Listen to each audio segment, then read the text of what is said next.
a state that was formed in 2014, a state that had become a beacon of development, pro-people policies, and great strides of progress in agriculture and IT sectors alike. The last 10 years is now suffering in the anarchy that Congress has brought in. When the Chief Minister's brother, as was pointed out by Jyoti right away, just a couple of minutes ago, when the Chief Minister's brother openly threatens tribals, there is no case filed. When the Chief Minister's brother, who has no protocol, he is not a ward member, he is not a councillor, he is not a sarpanch, he is not a Zilla Parishad member, he is a nobody, he is not elected by public. But he marches in with 250 policemen, and the collector rushes out to welcome him. He is apparently the de facto Chief Minister of the constituency. When the police, who are acting like the private army of the Chief Minister, Revanth Reddy, descend upon the Tandas, the Lambada tribal hamlets in Lagacherla, absolute silence from the nation. They beat up women in the middle of the night at 1 a.m. and 2 a.m. Absolute silence from Congress party and Rahul Gandhi. They molest the women. Absolute silence from the national capital. They arrest men and children illegally. Absolute silence. They are being tortured in custody. We hear nothing from Rahul Gandhi. So I ask him, Mr. Gandhi, Pradhan Mantri Modi ji, leader of opposition hai aur aap Pradhan Mantri hain. What does it take for you to break your silence? Why are you both not talking about Lagacherla? Why are you not talking about these atrocities that are being committed by the Congress government in the Chief Minister's own constituency in Korangal? What are you waiting for? Are you waiting for houses to burn? Are you waiting for people to die? Do you want a massacre to happen so that you actually open up and speak? Will you be silent till then? What is happening in Lagacherla is no less than what is happening in Manipur or Lakshadweep. We urge the media to break this story, to bring it to the attention of the nation. We urge Rahul Gandhi, whose party is running Telangana today, whose Chief Minister is representing Korangal, where these atrocities are happening, to respond, to raise to the occasion. बार बार ये कहना गला फाड़ फाड़ के कि हम संविधान के रक्षक हैं, हम आदिवासी पिछड़े और ओबीसीज के मददगार है, लिप सर्विस से कुछ नहीं होता. आप अपना साइलेंस तोड़िए. आपके चीफ मिनिस्टर को आदेश दीजिए, बोलिए उनसे कि इनसे बात करें, इन बहनों से, और उनकी दर्द समझे, उनकी दुख समझे और कुछ कीजिए उस बारे में. मैं कभी का एक बार मैं कंफ्यूज हो जाता हूं. ये राहुल गांधी जी एक आदमी है कि उनमें एक और आदमी छुपा हुआ है, क्योंकि उनका कहना कुछ है और करना उनकी गवर्नमेंट की कुछ और ही है. हमें नहीं समझ आता कि क्या दोगलापन आपका है. मुझे ये भी एक समझ नहीं आता कि आप वादे तो काफी करते हो, बातें भी काफी करते हो. आप कह रहे थे अभी 2-4 मिनट पहले, हमने आपको वीडियो दिखाया कि जो भू अधिग्रहण एक्ट आपने लाया, उसके तहत आज हिंदुस्तान में हर गरीब को एक राहत मिलती है. पर आप यहां जो गरीब बैठे हैं उनकी दर्द समझें. वो अपनी जमीन देना नहीं चाहते हैं क्योंकि उनकी 1-1 एकड़ जमीन 60-70 लाख वाली है और आपकी गवर्नमेंट देना चाहती है 8 या 10 लाख. तो ये कहां की इंसाफ है? आपकी गवर्नमेंट क्यों नहीं बात करती? आप इतने लंबे लंबे भाषण देते हो झारखंड में, महाराष्ट्र में, अदानी के खिलाफ, अंबानी के खिलाफ, क्रोनी कैपिटलिज्म के खिलाफ. हो क्या रहा है तेलंगाना में? वही तो हो रहा है. एक फार्मा विलेज एक चीफ मिनिस्टर के एलिजिडली उनकी सन इन लॉ के लिए, उनकी कंपनी के लिए आज इतने लोगों के, इतने फैमिलीज के जमीन हड़पा जा रहा है और आप बोलते नहीं. आप कम से कम मुंह तक नहीं खोलते. तो इसलिए हम कहना चाहते हैं, राहुल जी, खारगे जी, मोदी जी, अभी पार्लियामेंट भी सेशन में आने वाली है 25 तारीख से. मैं रिक्वेस्ट करता हूं हमारे लीडर से, सुरेश रेड्डी साहब से, राज्यसभा में आवाज उठाइए, सुनाइए इनकी दर्द और डिमांड करिए गवर्नमेंट से, गवर्नमेंट ऑफ इंडिया से और कांग्रेस पार्टी से भी कि एक स्टैंड ले इस मुद्दे पे. और राहुल गांधी जी जो एक नारा देते हैं, हाथ से हालत बदलने का जो एक नारा देते हैं, आज तेलंगाना को समझ आ गया हाथ से कैसे हालात बदल रहे हैं. कैसे अच्छे से बदतर बनते जा रहे हैं। मैं राहुल गांधी जी से साफ साफ पूछना चाहता हूं, किसके हालात आपने बदला पिछले 11 महीने में? रेवंत रेड्डी जी का हालत बदलने की कोशिश की, अदानी जी की, आपकी पार्टी की, किसकी आपने हालात सुधारने की कोशिश की पिछले 11 महीने में? The whole of Telangana movement is based on our fight for our rights. Today, our tribal brothers and tribal sisters, our backward classes brothers and sisters, our scheduled class brothers and sisters are fighting for their rights. Why are you silent, Mr. Gandhi? Please answer my question. आज तो प्रचार तो खत्म हो गया, अब तो आपके पास कुछ समय होगा। झारखंड और महाराष्ट्र में आप बिजी थे, समझ सकते हैं, पार्टी चला रहे हो आप और खारगे जी, तो हम समझ सकते हैं कि आप बिजी थे। कम से कम अभी तो आवाज उठाइए, अभी आपके चीफ मिनिस्टर को बुलाइए, बात करिए कि आधी रात को जाके इनके घर पे अटैक करने की क्या जरूरत थी? इतनी जुल्म जमीन के लिए क्या ना कहना जुल्म है? हम जमीन नहीं देंगे ये बोलना जुल्म है? बुलाइए, बिठाइए, उनको सेटिस्फाई करिए, तब जाके जमीन लीजिए। पर ऐसे जुल्म अगर नहीं दोगे तो कुछ भी करेंगे, कुचल देंगे, ये कहां की रीत है? डेमोक्रेसी में ऐसे नहीं चलती। और मैं एक और चीज भी कहना चाहता हूं, आज हमें लगता है कि बीजेपी ऐसे एक्ट कर रही है कि उनको पता ही नहीं क्या हो रहा है तेलंगाना में। भाई मोदी जी, आप तो कहते रहते हो, बार बार कहते हो कि तेलंगाना एटीएम बन गया शाही परिवार का, तो आप क्यों नहीं एक्शन ले रहे हो? आप क्यों नहीं आवाज उठाते हो?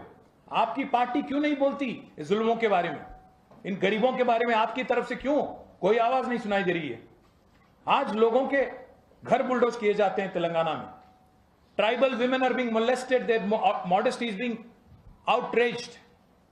I'm not making a false accusation. You've just heard my sister, what she said. इसके बाद भी आप नई आवाज उठाएंगे? ये कहां की रीत है?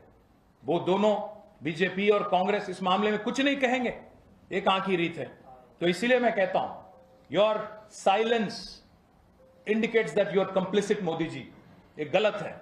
अगर कांग्रेस पार्टी गलती करती है, जुल्म करती हैं, जिम्मेदारी ये है ऑपोजिशन में रहने के नाते हमारी और आपकी लड़ना चाहिए और आवाज उठाना चाहिए। और आपकी पार्टी तो भूल गई आपकी principal philosophy, principal word of justice. एक भी लफ्ज आज तक नहीं सुनाई दे रहा है। मैं एक और चीज भी आपको समझाना चाहता हूं, हो क्या रहा है इतना।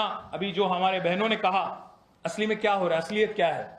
असलियत यह है कि जब से कांग्रेस सत्ता में आई तेलंगाना में, पिछले करीब 12 महीने में, एक साल में, जबरदस्ती की जा रही है यहां पे रेवंत रेड्डी जी की कॉन्स्टिट्यूएंसी में, कोदंगल में, जहां उनका मन बन गया कि एक फार्मा विलेज बनाना है 3000 एकड़ में।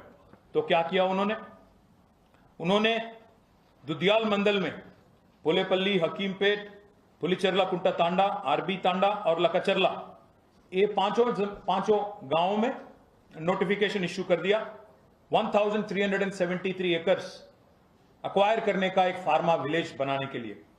इसके लिए उन्होंने नोटिस इश्यू किया 580 फार्मर्स को, 580 किसानों को नोटिस दे दिया, जिनके पास 632 एकड़ जमीन फिलहाल अभी है, और सेकेंड फेज अलग से करेंगे।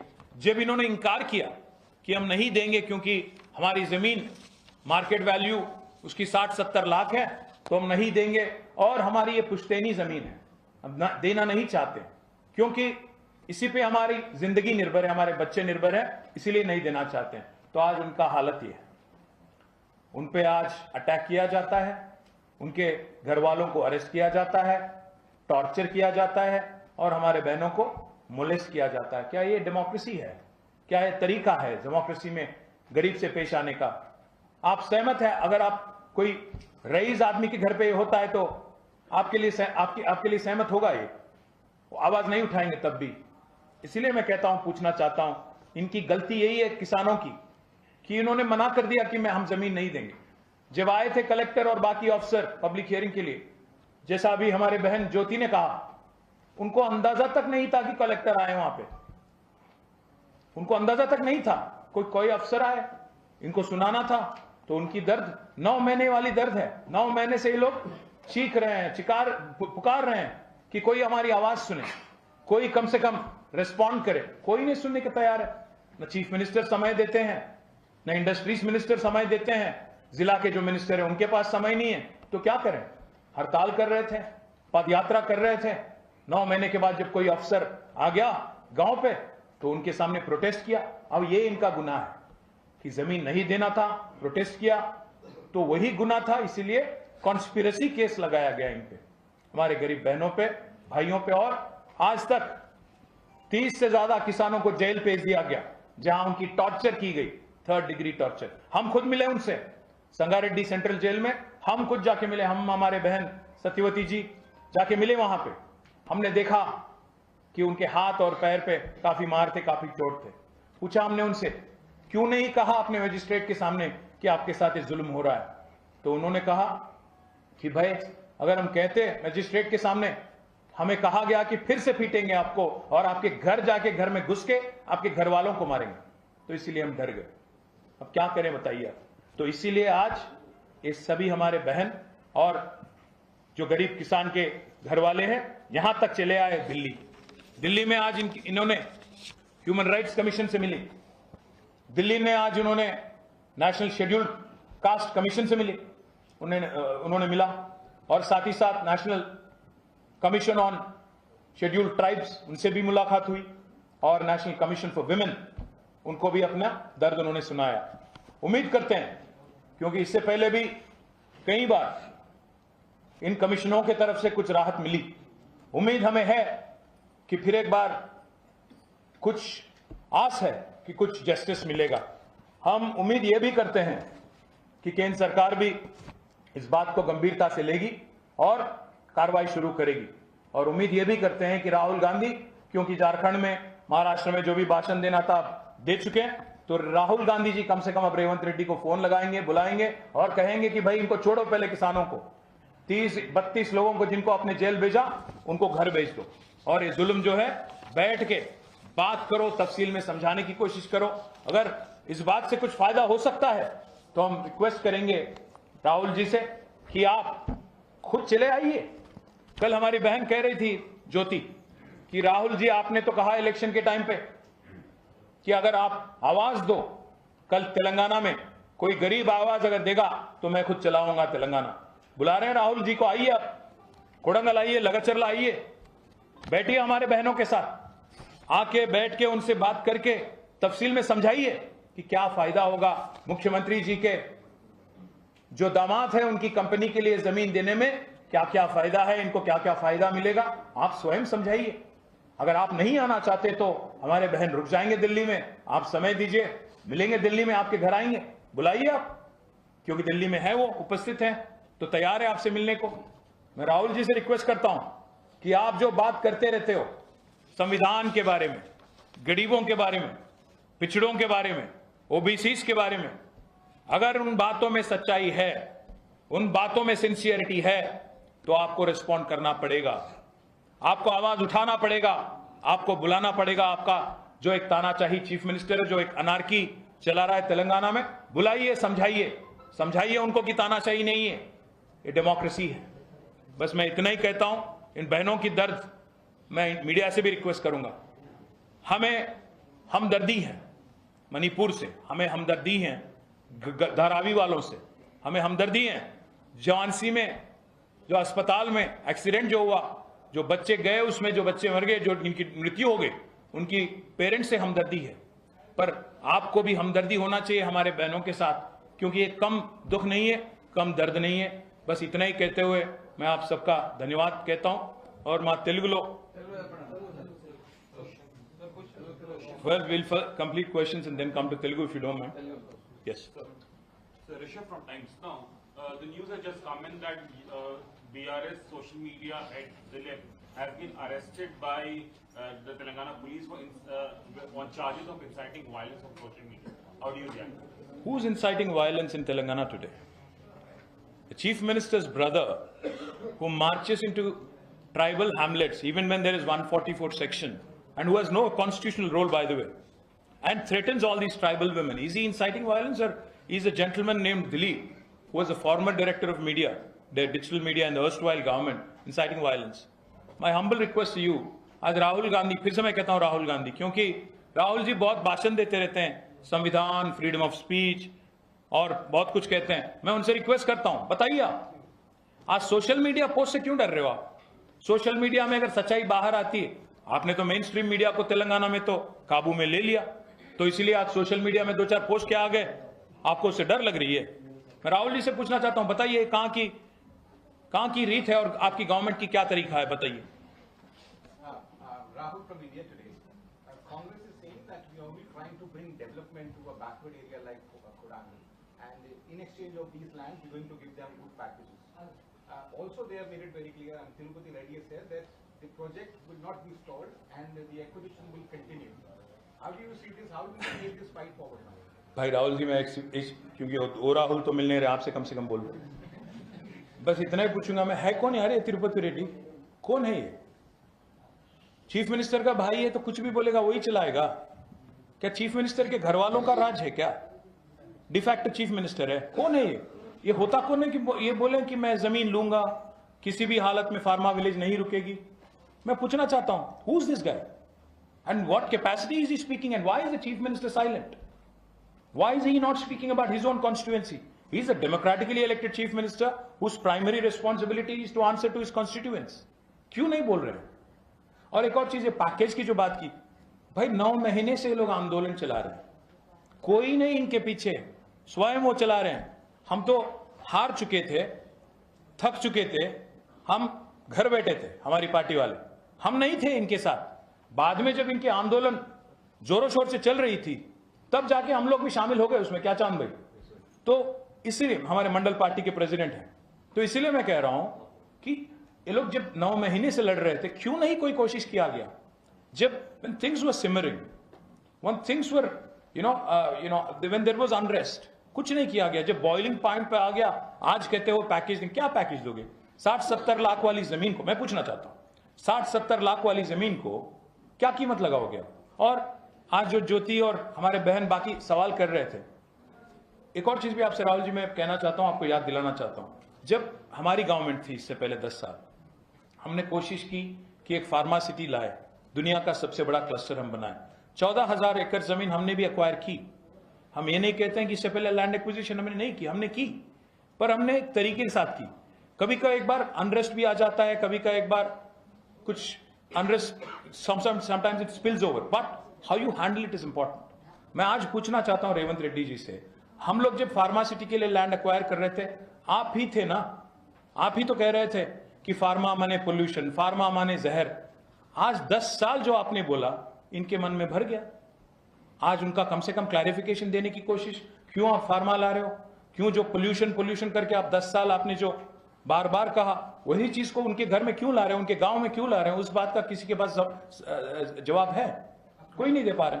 पुलिस वालों के खिलाफ कोर्ट में जाएंगे, जिन्होंने पुलिस वालों के खिलाफ और स्टेट गवर्नमेंट के खिलाफ आज हमारी बहन हमारे बाकी लीडरों के साथ, मैं नहीं था वहां पे, बट सारे ही हमारे लीडर थे, सारे लोग आज इंपॉर्टेंट कमीशन जो है हिंदुस्तान में सबको मिल चुके हैं। उम्मीद है कि कोई रिस्पांस मिलेगी। अगर रिस्पांस नहीं मिलती तब प्लान करेंगे कि क्या करना हो। Yes Lakshmi ji.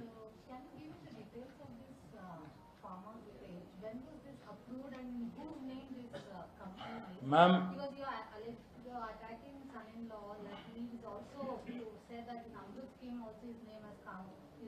no, that's the brother-in-law. This is the son-in-law. नहीं, पूरा फैमिली एंड फ्रेंड्स पैकेज चल रहा है। नहीं, मैं ये कहूंगा लक्ष्मी जी, हालत ये है आज तेलंगाना में कि जो भी केसीआर ने किया, मुझे वो नहीं करना है। वही चीफ मिनिस्टर का पॉलिसी, कोई और पॉलिसी नहीं है। अगर केसीआर ने लेफ्ट कहा तो मैं राइट कहूंगा, बस उतनी ही पॉलिसी उनका है। तो केसीआर ने फार्मा सिटी कहा तो मैं फार्मा विलेज कहूंगा। केसीआर ने इकट्ठे एक जगह इकोनॉमीज ऑफ स्केल के लिए 14,000 एकड़ जमीन इकट्ठा किया, तो इन्होंने क्या किया? नहीं, सेंट्रलाइज नहीं करना है, डिसेंट्रलाइज करना है, 20 जगह फार्मा विलेज बनाना है। मैं एक और चीज भी आज आपके सामने रखना चाहता हूं, दिल्ली में ये लड़ाई आज सिर्फ और सिर्फ कोडांगल में नहीं हो रही है।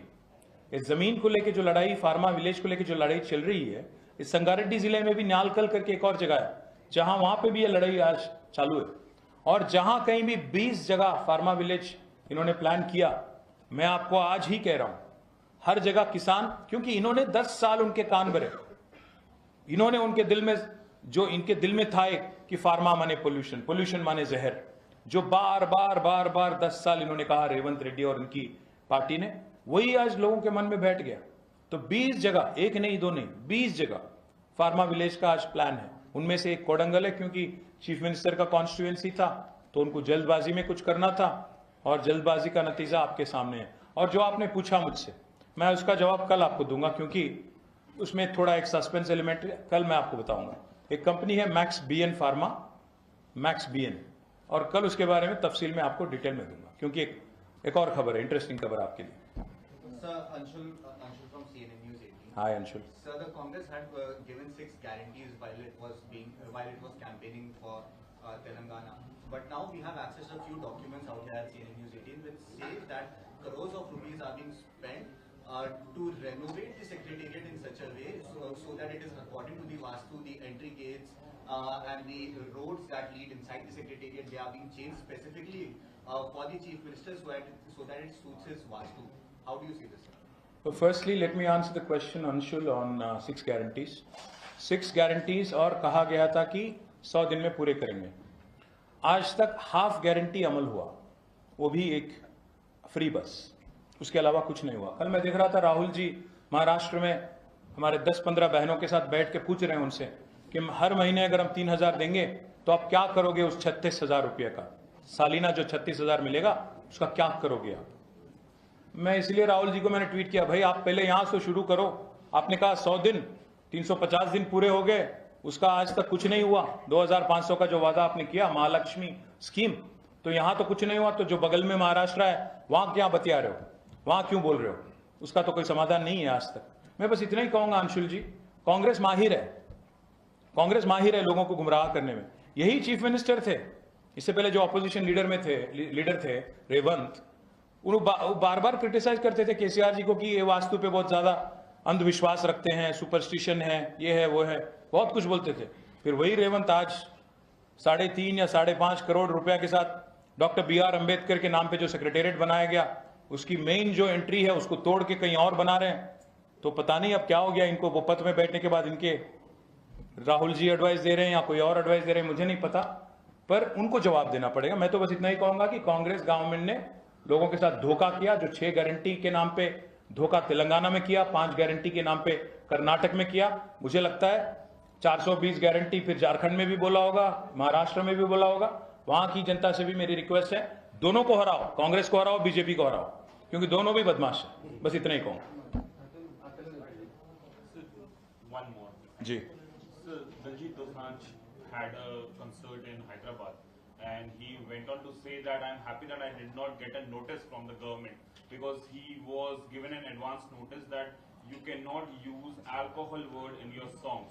He even tweaked one of his songs. So today he said that I am happy that I did not get a notice, but why don't the government just declare dry state? Once the nation is declared dry state, I will stop discussing alcohol in my song. भाई मैं सुना नहीं, देखा नहीं उन्होंने क्या कहा, उनको क्या नोटिस मिली, हम लोग तो इसमें बिजी थे, तो मैं उसके बारे में कुछ नहीं कह पाऊंगा। पर मैं तेलुगु में 2-4 चीज हमारे भाइयों को बोलूँ। ఈరోజు ఉదయం నుంచి ఇప్పటిదాకా లగచర్ల దాని చుట్టుపక్కల ఉండే 5 గ్రామాలు ఎక్కడైతే రేవంత్ రెడ్డి గారి నియంత్రిత్వ పోకడలు నిరసిస్తూ ఆ గ్రామాలకు సంబంధించిన గిరిజన, దళిత, బలహీన వర్గాల ఆడబిడ్డలు, అన్నదమ్ములు ఢిల్లీకి వచ్చి మా నాయకురాళ్ళు సత్యవతి గారు, సబిత గారు, కోవ లక్ష్మి గారు, మాలోత్ కవిత గారు, హరిప్రియ గారు, తుల ఉమా గారు, వీరందరి నేతృత్వంలో ఉదయం నుంచి మా సురేష్ రెడ్డి గారు, మా రాజ్యసభ సభ్యులు గాయత్రి రవి గారు, దామోదరరావు గారు, ఇంకా చాలామంది సీనియర్ నాయకులు, RS ప్రవీణ్ కుమార్ గారు, మాజీ director general of police doctor Shravan గారు, ఇంకా చాలామంది పెద్దలు, వారందరి నేతృత్వంలో ఉదయం నుంచి అనిల్ జాదవ్ ఎమ్మెల్యే గారు అందరి నేతృత్వంలో కలుస్తూ ఉన్నారు. జాతీయ మానవ హక్కుల సంఘాన్ని కలిశారు, మానవ హక్కుల కమిషన్, జాతీయ మహిళా కమిషన్ కూడా కలిశారు, జాతీయ షెడ్యూల్డ్ తెగలు, అదేవిధంగా షెడ్యూల్డ్ ట్రైబ్స్కి సంబంధించిన కమిషన్స్ని కూడా కలిశారు. వారితో మొరబెట్టుకున్నారు. తెలంగాణలో ఇవాళ తన అల్లుడి కంపెనీ కోసం ముఖ్యమంత్రి గారు నియంత్రిత పోకడలతో తరతరాలుగా మాకు వారసత్వ సంపదగా వచ్చిన ఒకే ఒక్క ఆధారం, జీవనాధారమైన మా భూమిని లాక్కుంటున్నారు. 9 నెలలుగా మేము ఆందోళన చేస్తున్నా కనీసం మా వైపు కన్నెత్తి చూడలేదు, పట్టించుకోలేదు. కానీ సొంత నియోజకవర్గంలో, తాను ఎమ్మెల్యేగా ప్రాతినిధ్యం వహిస్తున్న నియోజకవర్గంలో 9 నెలలుగా గొడవలు జరుగుతుంటే కూడా మానవతా దృక్పథంతో కూడా కనీసం మమ్మల్ని పిలిచి మాట్లాడలేదు. జిల్లా మంత్రి పట్టించుకోలేదు, పరిశ్రమల మంత్రి పట్టించుకోలేదు, కనీసం అధికారులు కూడా మా దగ్గర రాలేదు. మేము స్వయంగా DCMలెక్కి కలెక్టర్ల కాడికి పోయి వాళ్ళ కాళ్ళ మీద పడ్డా కనికరించలేదు. 60-70 లక్షల ఎకరాల 60-70 లక్షల రూపాయలు విలువ చేసే భూమి ఎకరానికి 10 లక్షలు ఇస్తామని చెప్పి మా ముఖాన నోటీసులు కొడితే మేము ఇవ్వమని చెప్పి తెగిస్తే ఈరోజు మా మీద కేసులు పెట్టి 30 పైచిలకు మా ఇంట్లో మగవాళ్ళని జైల్లో పెట్టారు. జైల్లో పెట్టడమే కాకుండా క్రూరంగా చిత్రహింసలు చేసినారు. అర్ధరాత్రి 1 గంటకు 2 గంటలకు తాగి వచ్చి ప్రైవేట్ వ్యక్తులు, పోలీసులు మా ఇండ్ల మీద పడి గడ్డపారలు పట్టుకొని తలుపులు వలగొట్టారు. ఆడవాళ్ళ మీద దాదాపు అత్యాచారం చేసినంత పని చేశారు అని చెప్పి వాళ్ళందరూ కూడా ఓపెన్గా, ఎందుకంటే ఏ ఆడపిల్ల చెప్పుకోదు ఇట్లా జరిగింది, అయినా ఇవాళ తమ గుండెల్లో ఉన్న ఆవేదన వాళ్ళు ఢిల్లీ దాకా వచ్చి చెప్పుకున్నారు. మేము భారత ప్రధానమంత్రి గారు నరేంద్ర మోడీ గారితో, భారత ప్రతిపక్ష నేత రాహుల్ గాంధీ గారితో ప్రార్థించేది, కోరేది ఒకటే. మణిపూర్లో ఏదైనా సంఘటన జరిగినప్పుడు దేశం మొత్తం బాధపడతా ఉంది. నిన్న ఉత్తరప్రదేశ్లో ఝాన్సీలో ఒక యాక్సిడెంట్లో పసిపిల్లలు చనిపోయారంటే అందరి గుండెలు రోధించినాయి. అదే మాదిరిగా లక్షద్వీప్లో అక్కడ ఆదివాసీలు తిరగబడితే అందరము బాధపడ్డాం. వాళ్ళ తెలంగాణ దానికి భిన్నం కాదు, లగచర్ల దానికి భిన్నం కాదు. లగచర్లలో జరుగుతున్న దురాగతం, ముఖ్యమంత్రి రేవంత్ రెడ్డి నియోజకవర్గంలో జరుగుతున్న దురాగతం, వాళ్ళ అండతో పెట్టిరేగిపోతున్న వాళ్ళ మూకలు, ఇస్తారా చస్తారా అన్నట్టు మెడ మీద కత్తిపెట్టి చేస్తున్న దౌర్జన్యం ఏదైతే ఉందో ఇవాళ దేశ రాజధాని ఢిల్లీలో ప్రతిధ్వనించింది. మాకు ఒకటే మా డిమాండ్, వారి తరఫున మాది ఒకటే డిమాండ్. ప్రజాస్వామ్యంలో ప్రజాస్వామిక స్ఫూర్తి ప్రకారం పనిచేయాలి, కానీ ఇదేదో నియంతృత్వంలాగా నేనేదో సామ్రాజ్యాధిపతిని, చక్రవర్తిని, ప్రజలు ఎన్నుకున్న వాడిని కాదు, ఆకాశం నుంచి ఊడిపడ్డాను అన్నట్టు ఎవరు ప్రవర్తించినా తప్పకుండా వారికి పరాభవం తప్పదు. చక్రవర్తిని, ప్రజలు ఎన్నుకున్న వాడిని కాదు, ఆకాశం నుంచి ఊడిపడ్డాను అన్నట్టు ఎవరు ప్రవర్తించినా తప్పకుండా వారికి పరాభవం తప్పదు. రేవంత్ రెడ్డి కూడా దానికి అతీతుడు కాదు. రాహుల్ గాంధీని అడుగుతున్నాం, గంట కింద ఉపన్యాసం ఇస్తున్నావు జార్ఖండ్లో. మా పార్టీ ఆదివాసీలు, గిరిజనులు, పేద వర్గాలు, దళితులు, వెనుకబడ్డ తరగతులు, వీళ్ళ పార్టీ మాది, వాళ్ళ కోసమే పనిచేస్తున్నాం, కాన్స్టిట్యూషన్ను కాపాడుతున్నాం అంటున్నావు. ఇప్పుడే గంట కిందట. ఇదేనా కాన్స్టిట్యూషన్ కాపాడే పద్ధతి? ఇదేనా రాజ్యాంగ రక్షణ? ఇదేనా పేద వర్గాల పట్ల నీకున్న ప్రేమ? ఎందుకు మణిపూర్ గురించి మాటిమాటికి మాట్లాడే రాహుల్ గాంధీ ఎందుకు కొడంగల్ గురించి మాట్లాడవు? ఎందుకు తెలంగాణ గురించి మాట్లాడవు? తెలంగాణలో ఇన్ని దురాగతాలు జరుగుతుంటే నీ ముఖ్యమంత్రిని నియంత్రించే పరిస్థితులు లేవా? ఇవాళ మా ఆడబిడ్డలు గొంతెత్తి దేవి కానీ, కిష్టిబాయి కానీ, జ్యోతి కానీ, సుశీల కానీ వాళ్ళు మాట్లాడింది నీ చెవులకు వినబడ్డం లేదా? రాహుల్ గాంధీ గారిని అడుగుతున్నాం మేము. మీరే చెప్పారు ఎలక్షన్లకు ముందు, తెలంగాణ ఎన్నికలకు ముందు, ఒక్క పిలుపునిస్తే మీ తమ్ముడిని, మీ అన్నని నేను వచ్చి వాలిపోతా, మీ దగ్గరకు వస్తా అన్నావు. ఎక్కడున్నావు ఈరోజు? ఒకవేళ మీరు మహారాష్ట్రలో, జార్ఖండ్లో బిజీగా ఉంటే మీరు ఎక్కడున్నారో చెప్పండి, అక్కడికే వస్తామంటున్నారు మా చెల్లెలు. వచ్చి మిమ్మల్ని కలుస్తామంటున్నారు, మీతో మొరబెట్టుకుంటామంటున్నారు. మీరు ఢిల్లీకే వచ్చేది ఉంటే ఎన్నికల ప్రచారం అయిపోయింది కాబట్టి మహారాష్ట్రలో, జార్ఖండ్లో, ఢిల్లీకి వచ్చేది ఉంటే ఇక్కడే ఆగుతాం, ఢిల్లీలో సమయం ఇస్తే ఇక్కడే కలుస్తాం, మా బాధ చెప్పుకుంటాం అంటున్నారు. ఇప్పుడైనా గొంతు విప్పండి, నోరు విప్పండి. కేవలం లిప్ సర్వీస్ సరిపోదు, మాటలతోనే ప్రేమలు ప్రదర్శిస్తే సరిపోదు, మాటల్లోనే ప్రేమ కురిపిస్తే సరిపోదు, చేతల్లో కూడా చూపెట్టాలని చెప్పి కూడా కోరుతా ఉన్నారు. చివరిగా నేను చెప్పేది ఒకటే, రేవంత్ రెడ్డి అయినా, రాహుల్ గాంధీ అయినా, ప్రధానమంత్రి మోడీ అయినా, ప్రధానమంత్రి మోడీ గారిని కూడా మేము అడుగుతున్నాం. ఇవాళ మీరు మర్చిపోయినట్టున్నారు, అసలు తెలంగాణ రాష్ట్రం ఈ దేశంలో ఉందని, అక్కడ కొన్ని దురాగతాలు జరిగితే వాటి మీద స్పందించాల్సిన బాధ్యత మీ పార్టీకి కూడా ఉందని మర్చిపోయినట్టే కనబడతా ఉంది. అందుకే మేము అనేది, దయచేసి రేపు పార్లమెంట్ సమావేశాల్లో మేము కూడా దీన్ని లేవనెత్తుతాం, ఈ అంశాన్ని లేవనెత్తుతాం, రాజ్యసభలో లేవనెత్తుతాం, ఇతర పార్టీలు ఏవైతున్నాయో లోక్సభలో వారిని కూడా రిక్వెస్ట్ చేస్తాం, దయచేసి అక్కడ కూడా మాట్లాడండి ఈ అంశం మీద. స్పందిస్తుంది కేంద్ర ప్రభుత్వం అని ఆశిస్తున్నాం. ఇవాళ కలిసిన 4 కమిషన్లు వారు కూడా స్పందిస్తారని ఆశిస్తా ఉన్నాం. తప్పకుండా మా విశ్వాసం ఒకటే, ఇంకా భారతదేశంలో మీడియా రూపంలో, న్యాయస్థానాల రూపంలో ఇంకా కూడా ప్రజలకు కొంత విశ్వాసం ఉంది. మీడియా ద్వారా, న్యాయస్థానాల ద్వారా తప్పకుండా మరి బాధితులకు, ఈ పేదవారికి న్యాయం లభించాలని, వారికి తప్పకుండా వారి గొంతు ఢిల్లీలో ఏదైతే ఈరోజు వినిపించారో దాన్ని తప్పకుండా మీరు కూడా పెద్ద పెద్ద నాయకులు, పెద్ద పెద్ద అధికారులు ఎవరైతే ఉన్నారో ఈ దేశాన్ని నడిపేవాళ్ళు వాళ్ళ ద్వారా తీసుకెళ్లాలని చెప్పి కూడా కోరుతూ, మరి వారి పక్షాన బీఆర్ఎస్ నాయకులు ఇవాళ చాలా మంది ఢిల్లీకి వచ్చారు, వారందరికీ ఉన్న ధన్యవాదాలు. అదేవిధంగా ఈ పోరాటంలో చివరి దాకా అంటే వాళ్ళ కుటుంబ సభ్యులకు బెయిల్ వచ్చి జైలు నుంచి విడుదల అయ్యేదాకా, అదేవిధంగా ఈ పోరాటం ఒక అర్థవంతమైన ముగింపుకు వచ్చేదాకా మేము తప్పకుండా వారి వెంబడిని ఉంటాం. 100% ముమ్మాటికి ఒక దగ్గర జరగట్లేదు ఈ పోరాటం. కొడంగల్లో, సంగారెడ్డి జిల్లా న్యాల్కల్లో కూడా జరుగుతూ ఉంది. ఇంకా 20 ఫార్మా విలేజ్లు ఎక్కడెక్కడైతే వీరు ప్రతిపాదిస్తున్నారో అక్కడక్కడ ఇప్పటికీ గొడవలు జరుగుతూ ఉన్నాయి. నిన్నగాక మొన్న సబితక్క కాన్స్టిట్యున్సీలో అనవసరంగా వేస్తున్న ఒక 340 ఫీట్ల రేడియల్ రోడ్ మీద అక్కడ రైతులు తిరగబడ్డారు. RRR ఆ రైతులు అక్కడ భువనగిరిలో, ఆలేరులో, మునుగోడులో అక్కడ రైతులు ఆక్రోశిస్తున్నారు. వీళ్ళందరితో కూడా కూర్చొని మాట్లాడాల్సిన ప్రభుత్వం నిశ్చేష్టులై చూస్తా ఉన్నది, నిష్క్రియాపరంగా ఉన్నది. తప్పకుండా వారు స్పందించాలి, ఇకనైనా ముందుకు రావాలని కోరుతాం. బీఆర్ఎస్ ప్రభుత్వ హయాంలో కానీ ప్రత్యేకించి కేసీఆర్ కానీ మీరు కానీ అభివృద్ధికి సంబంధించి పెట్టుబడుల విషయంలో పెద్ద ఎత్తున కృషి చేశారు, దాన్ని ఎవరు తప్పట్టలేదు.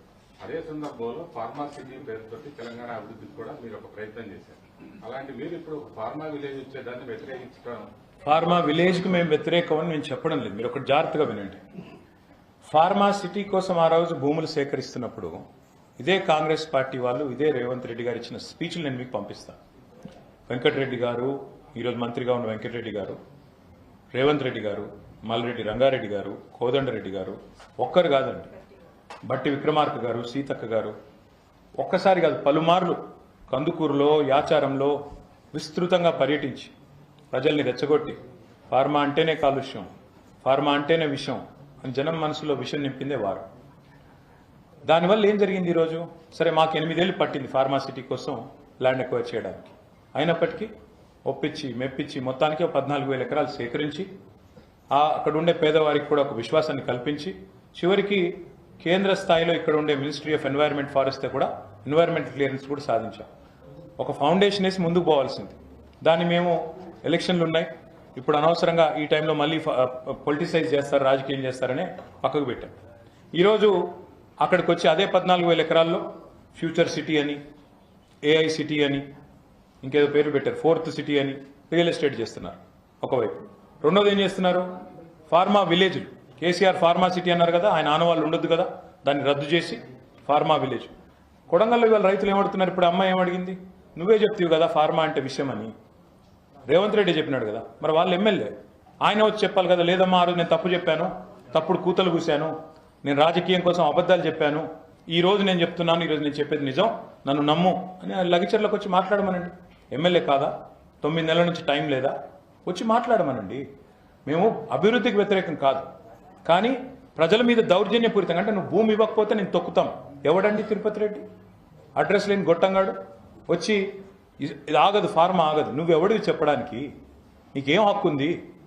ఇష్టారీతిన ఇవాళ ప్రజల మీద జులుం చేయడానికి ఎవరైనా అది దానికి వ్యతిరేకంగా ఉన్నాం. ముఖ్యమంత్రి ఎందుకు పిలవట్లేదు? ముఖ్యమంత్రి వాళ్ళ ఆయన కాన్స్టిట్యున్సీ రగిలిపోతుంటే, రోమ్ నగరం తగలబడుతుంటే ఆయన ఎవరో ఫిడేల్ వాయించినట్టు ఈయన మహారాష్ట్రలో ప్రచారం చేస్తాడా? ఆయనకి కనీసం కాన్షియస్నెస్ లేదా? హృదయం లేదా? అది మేము అడిగేది. ఎందుకు? ఇప్పుడు మల్లన్న సాగర్లో మీకు గుర్తు చేసుకోండి, మేము భూసేకరణ చేస్తుంటే ముత్యం రెడ్డి గారు అని ఒక ఆర్డీఓ మీద అక్కడ ప్రజలు కోపంలో పోయి ఆయన మీద పెట్రోల్ పోసారు, కానీ మేము కేసు పెట్టలేదు. ఎందుకంటే ఆవేశాలకు లోనవుతారు ప్రజలు. ప్రాజెక్ట్ యొక్క విలువ వారికి ఎక్స్ప్లెయిన్ చేసి, ఇవాళ ఇదే ముఖ్యమంత్రి కదా కాళేశ్వరం కొట్టుకుపోయింది అన్నాడు, మళ్ళీ అదే మల్లన్న సాగర్ నుంచి నీళ్ళు తెచ్చుకుంటున్నాడు. అందుకే నేను చెప్పేది ఏమంటే, ఏదైనా ప్రాజెక్ట్ నిజంగా జాతి ప్రయోజనాలకు సంబంధించి, విస్తృత ప్రయోజనాలకు సంబంధించిన ప్రాజెక్ట్ వస్తే ప్రజలను ఒప్పించి మెప్పించి వారి మనసు గెలిచి చివరి తెచ్చుకోవాలి. అదే మల్లన్న సాగర్ ముంపు గ్రామాల్లో మొన్న మా హరీష్ రావు గారు అన్నాడు ఇరిగేషన్ మినిస్టర్గా, ఒకసారి కాదు 100 సార్లు వాళ్ళతో మాట్లాడారు. కాబట్టి మొన్న అదే మల్లన్న సాగర్ ముంపు గ్రామాల్లో మాకు మెజారిటీ వచ్చింది మొన్న శాసనసభ ఎన్నికల్లో. ఎందుకు? మేము ప్రజల మనసు గెలుచుకున్నాం కాబట్టి. అది తరీకా. ఇదేం పద్ధతి? ఇంటికి పోయి అర్ధరాత్రి ఇండ్ల మీద పడి తలుపులు పగలగొట్టి వాళ్ళను ఆడవాళ్ళని చూడకుండా ఇష్టం వచ్చినట్టు వ్యవహారం చేసి తాగిపోయి, ఇది ఎక్కడ పద్ధతి? ఇది రాజ్యాంగబద్ధమనా? ఇది న్యాయమా? ఇదే మరి ఒక రాజకీయ నాయకుడు ఇంటి మీదకి పోతే ఇట్లాగే ఊరుకుంటారా? ఈ రోజు రేవంత్ రెడ్డి మొత్తుకుంటా ఉంటాడు కదా, నన్ను 3 గంటలకు వచ్చి అరెస్ట్ చేశారు అంటే, నీకు జరిగితే ఒకటి, వాళ్ళ మా ఆడబిడ్డలకు జరిగితే తప్పు ఇంకోట పద్ధతేనా? అది మా అభ్యంతరం. అంటే ప్రభుత్వాన్ని అస్థిరపరిచే భాగంగా అంత చేస్తున్నారు అయ్యా నేను ఇప్పుడు మళ్ళీ చెప్తున్నా మీకు 5 ఏళ్ళు సరే అది రిమాండ్ రిపోర్ట్ కాదు, Revanth Reddy demand report. Revanth Reddy demand చేస్తే వచ్చిన రిపోర్ట్ ఏముంది అందులో. కానీ మేము మళ్ళీ చెప్తున్నా, రేవంత్ రెడ్డి నువ్వు 5 ఏళ్ళు నువ్వే ముఖ్యమంత్రిగా ఉంటావు, ఎందుకంటే మీ అధిష్టానానికి మూటలు బాగా అందుతున్నాయి, వాళ్ళని తీయరు. నీకంటే మూటలు బాగా ఇచ్చేవాడు, బ్యాగులు మోసేవాడు ఇంకా అంత ఎక్స్పీరియన్స్ ఉన్నాడు వాడు లేడు. కాబట్టి మరి ఏం చేయాలి? ఖచ్చితంగా నువ్వే ఉంటావు, నీకు నెంబర్ ఉంది, ప్రజాస్వామ్యం, మేము ఒప్పుకుంటాం. నువ్వే ముఖ్యమంత్రి ఉండు, కాంగ్రెస్ 5 ఏళ్ళు ఉండని, మాకు అభ్యంతరం లేదు. నిన్ను అస్థిరపరచాల్సిన అవసరం మాకు లేదు, ఎందుకంటే 5 ఏళ్ళు నువ్వే ఉంటే నెక్స్ట్ 10 years మేమే ఉంటాం, మాకు కూడా తెలుసు. నిన్ను అస్థిరపరిస్తే మాకే నష్టం. కాబట్టి ఆ ప్రయత్నం మేము చేయబోము. నువ్వు వీళ్ళ కష్టం విను, మా సంగతి తర్వాత. 30 మంది పైచిలకు రైతులు ఇవాళ అరెస్ట్ అయ్యి జైళ్లలో మగ్గుతున్నారు.